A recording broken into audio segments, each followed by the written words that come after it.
Okay guys, sino ba dapat ang kailangan magpa-verify ng mga kontrata? So unahin muna natin yung mga household worker. Kung isa kang household worker, tapos magbabakasyon ka sa Pilipinas, kailangan mong ipa-verify ang inyong kontrata. Papaano? So gusto ko lamang pong din sabihin sa inyo na sa Saudi Arabia, meron po tayong 3 polo. Kung halimbawa, nasa part ka ng Al-Kubar, meron tayong Polo Al-Kubar. Kung halimbawa naman, malapit ka sa Jeddah, meron tayong Polo Jeddah. Meron din po tayong Polo Riyadh. So, paano magpa-verify ng mga kontrata? So, kailangan nyo pong magpa-appointment. Sa lahat ng mga magpa-verify at magbabakasyon po sa Pilipinas, ibibigay ko po yung link sa comment section. Kailangan nyo po ng appointment kung magpapa-verify po kayo ng inyong mga kontrata. Sa mga household worker po, kung halimbawa naman na napa-verify na ang kanilang mga kontrata na wala pang 1 taon, hindi mo na po kailangang ipa-verify ang inyong kontrata kasi okay na po yun. Napa-verify mo na po siya eh. Kung halimbawa naman na yung kontrata mo tapos hindi ka pa nagbabakasyon, kailangan mong i-verify o i-renew ang inyong kontrata sa Polo. Bago po magbakasyon sa Pilipinas, kailangan i-verify po ang inyong kontrata sa Polo. Kasi po, pagbalik nyo po, titignan po yun sa immigration.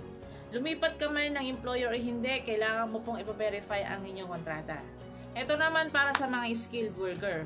Sa mga skilled worker naman po, kung halimbawa magbabakasyon kayo sa Pilipinas at hindi po kayo lumipat ng employer, hindi nyo na po kailangan ipa-verify ang inyong mga kontrata.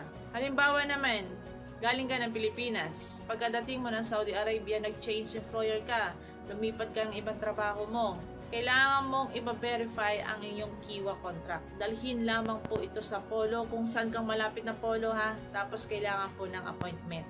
Doon sa link na ibibigay ko kung saan kayo magpapa-appointment, meron po doon list of requirements kung ano po yung dapat nyong dalhin pag pupunta po kayo sa Polo para ipa-verify po ang inyong mga kontrata.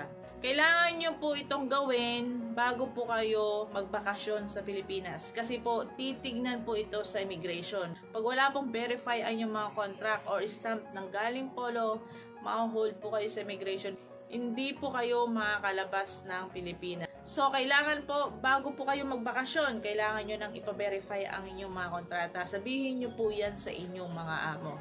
Kung halimbawa naman na hindi nyo na ipa-verify ang inyong mga kontrata, tapos umuwi kayo ng Pilipinas, asikasuhin nyo po yan sa DMW, kayo mismo. So, mas maganda, bago kayo magbakasyon, ipaayos nyo na sa inyong mga employer. Kasi po, obligasyon po yan ng inyong mga employer na i-renew or ipa-verify ang inyong mga kontrata bago kayo magbakasyon.